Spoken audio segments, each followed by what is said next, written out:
नमस्कार दोस्तों, हमारे YouTube चैनल हिंदू व्रत त्योहार कथा में आप सभी का हार्दिक अभिनंदन है।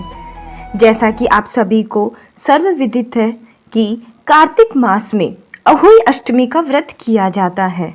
आज हम अहोई व्रत की पूजन विधि कथा के बारे में जानकारी प्राप्त करेंगे। तो चलिए सुनते हैं अहोई अष्टमी की पूजन विधि और उसके बाद कथा।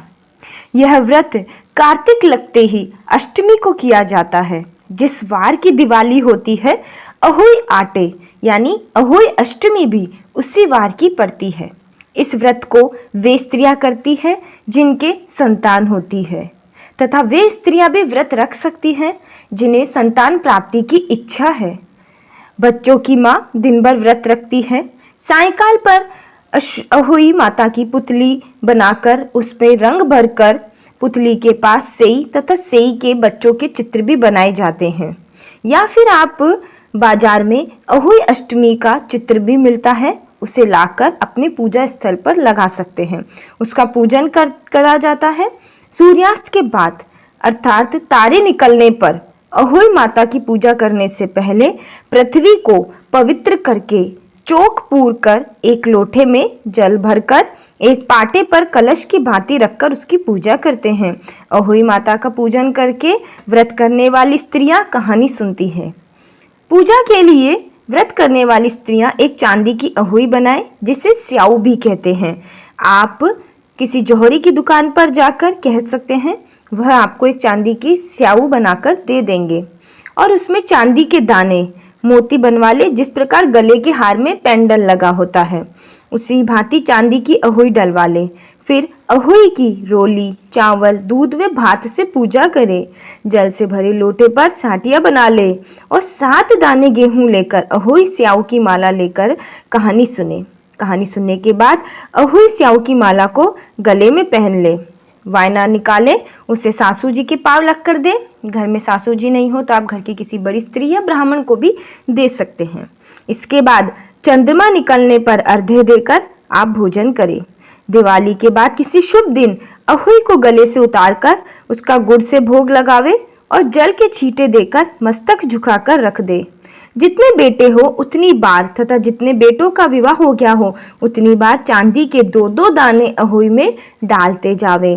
आपके जितने बेटे होते हैं आपको 2 जोड़े यानी 1 जोड़ा 2 दाने चांदी के अहोई की माला में डालने पड़ते हैं।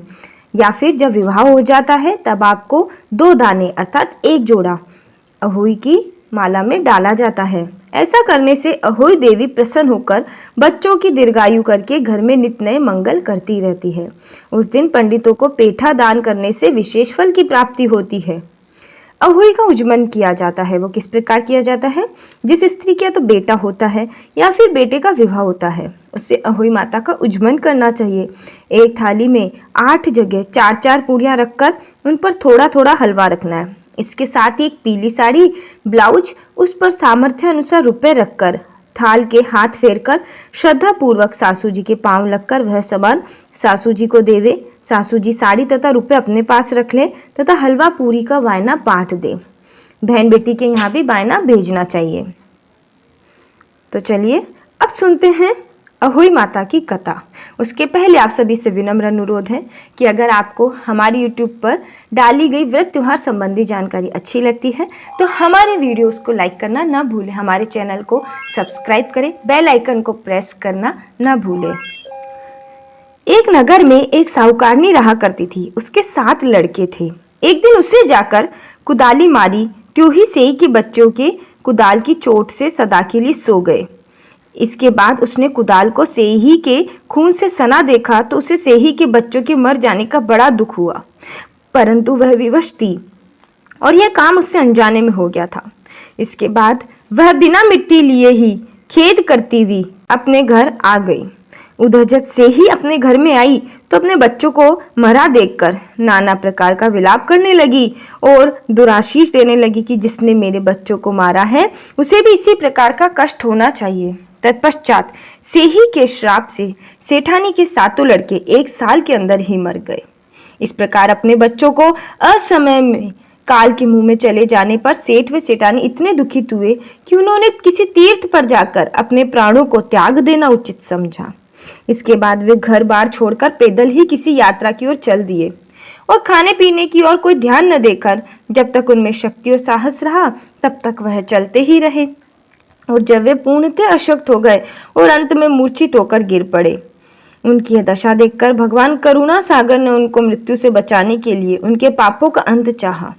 और इस अवसर पर आकाशवाणी हुई कि हे सेठ, तेरी सेठानी ने मिट्टी खोदते समय ध्यान न देकर सेही के बच्चों को मार दिया था।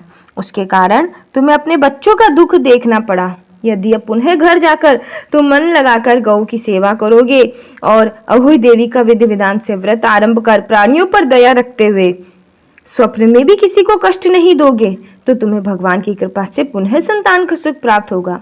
इस प्रकार की आकाशवाणी सुनकर सेठ सेठानी कुछ आशावान हो गए और भगवती देवी का स्मरण करते हुए अपने घर को चले गए। इसके बाद श्रद्धा शक्ति से न केवल अहोई माता के व्रत के साथ गौ माता की सेवा करना आरंभ कर दिया, अपितु सब जीवों पर दया भाव रखते हुए क्रोध और द्वेष का परित्याग कर दिया। ऐसा करने के पश्चात भगवान की कृपा से सेठ सेठानी पुनः 7 पुत्र वाले होकर और अगणित पोत्रों के सहित संसार में नाना प्रकार के सुखों को भोगकर स्वर्ग को चले गए। ए अहोई माता, जिस प्रकार आपने सेठ सेठानी को पुत्र पोत्रादि से संपन्न किया, उसी प्रकार कथा सुनने वाले कहने वाले सभी को पुत्र पोत्रादि से संपन्न करना, सभी प्राणी जीवों पर दया भाव रखे, ऐसा प्रत्येक व्यक्ति के मन में दया भाव उत्पन्न करना। बोलो अहोई माता की जय। अहोई माता की दूसरी कथा। एक साहूकार था जिसके 7 बेटे थे, 7 बहुएं तथा एक बेटी थी। दिवाली से पहले कार्तिक बद्धी अष्टमी को 7 बहुएं अपनी इकलौती ननद के साथ जंगल में खदान में मिट्टी लेने गई। जहां से वे मिट्टी खोद रही थी वहीं स्याऊ सेही की मांद थी। मिट्टी खोदते समय ननद के हाथ से सेही का बच्चा मर गया। स्याहू माता बोली कि अब मैं तेरी कोख बांधूंगी। तब ननद अपनी 7 भाभियों से बोली कि तुम में से कोई बदले में अपनी कोख बंधा लो। सब भाभियों ने अपनी कोख बंधवाने से इनकार कर दिया, परंतु ननद के बदले छोटी भाभी ने अपनी कोख बंधा ली। इसके बाद उसके जो लड़का होता 7 दिन बाद मर जाता। एक दिन पंडित को बुलाकर पूछा कि क्या बात है, मेरी संतान 7वें दिन क्यों मर जाती है। तब पंडित ने कहा कि तुम काली गाय की पूजा किया करो। काली गाय स्याहू माता की भाईली यानी सहेली है। वह तेरी कोख छोड़े तब तेरा बच्चा जिएगा। इसके बाद से वह बहू प्रातःकाल उठकर चुपचाप काली गाय के नीचे सफाई कर जाती। गौ माता सोचती, कौन मेरी इतनी सेवा कर रहा है, सो आज देखूंगी। गौ माता खूब तड़के उठी और तो क्या देखती है कि एक साहूकार के बेटे की बहू उसके नीचे सफाई कर रही है। गौ माता उससे बोली कि किस चीज की इच्छा है कि जो तू मेरा इतना काम कर रही है। साहूकार की बहू बोली कि स्याऊ माता तुम्हारी भाईली है और उन्होंने मेरी कोख बांध रखी है, सो मेरी कोख खुलवा दो। गौ माता ने कहा अच्छा। तब गौ माता 7 समुद्र पार अपनी सहेली के पास उसको लेकर चली। रास्ते में कड़ी धूप थी, इसलिए दोनों एक पेड़ के नीचे बैठ गई। थोड़ी देर में एक सांप आया और उसी पेड़ पर गरुड़ पक्षी का बच्चा था, उसको मारने लगा। तब साहूकार की बहू ने सांप मारकर ढाल के नीचे दबा दिया और बच्चों को बचा लिया। थोड़ी देर में गरुड़ पक्षी आई तो वहां खून पड़ा देखकर साहूकार की बहू के चोंच मारने लगी।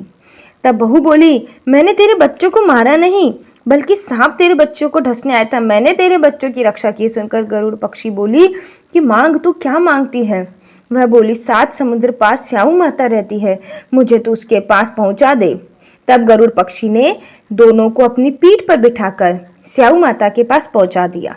स्याऊ माता उन्हें देखकर बोली कि आ बहन, बहुत दिनों में आई। फिर कहने लगी कि बहन, मेरे सिर में जू पड़ गई है। तब साहूकार की बहू ने सलाई से उसकी जुएं निकाल दी। इस पर स्याऊ माता प्रसन्न होकर बोली कि तूने मेरे सिर में बहुत सलाइयाँ गेरी है, इसलिए तेरे 7 बेटे और 7 बहुएं हो। वह बोली, मेरे एक भी बेटा नहीं है तो 7 बेटे कहाँ से होंगे। स्याऊ माता बोली, क्या बात है। तब वह बोली, मुझे वचन दे दो। तो स्याऊ माता बोली, वचन दिया। तब साहूकार की बहू बोली, मेरी कोख तो तुम्हारे पास बंधी पड़ी है।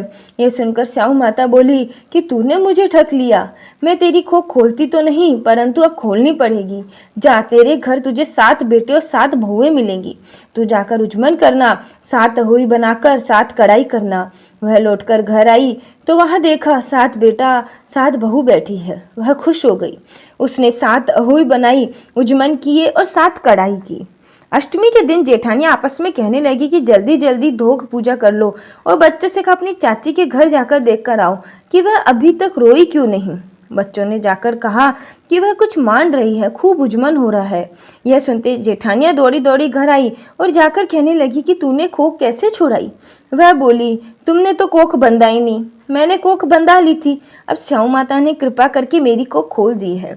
स्याऊ माता ने जिस प्रकार बहू की कोख खोली उसी प्रकार सबकी कोख खोले। जय अहोई माता की, खोटी की खरी अधूरी की पूरी। आशा करते हैं आपको अहोई अष्टमी की व्रत कथा, पूजन विधि, उद्यापन के संबंधित जानकारी अच्छी लगी होगी। अगर आपको हमारे द्वारा डाला गया यह वीडियो अच्छा लगे तो इसे लाइक करना ना भूलें, चैनल को सब्सक्राइब कीजिए और अपने परिवारजनों और मित्रगणों में इसे शेयर करना ना भूलिए। जय श्री राम, जय श्री कृष्णा।